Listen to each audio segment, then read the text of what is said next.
আজকে আমরা আলোচনা করবো টনসিলাইটিস। তো টনসিল কি? একটা ডান পাশে একটা বাম পাশে।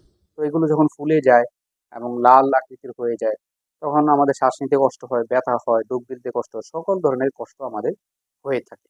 তাদের বয়স 6 বছর থেকে 15 বছরের মধ্যে তাদের এই রোগগুলো বেশিরভাগ হয়ে থাকে, এবং 65 বছরের ঊর্ধ্বে যারা রয়েছে তাদের ক্ষেত্রেও এগুলো হয়।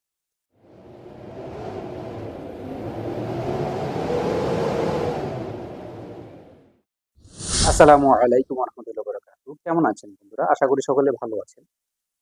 আজকে আমরা খুব সুন্দর একটা ইন্টারেস্টিং বিষয় নিয়ে আলোচনা করব। প্রতিবারই আমরা কোনো না কোনো নতুন টপিক নিয়ে আসি। আজকে আমরা আলোচনা করব টনসিলাইটিস। তো টনসিল কি?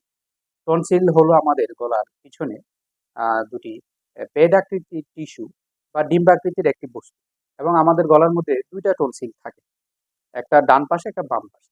তো এগুলো যখন ফুলে যায় এবং লাল আকৃতির হয়ে যায়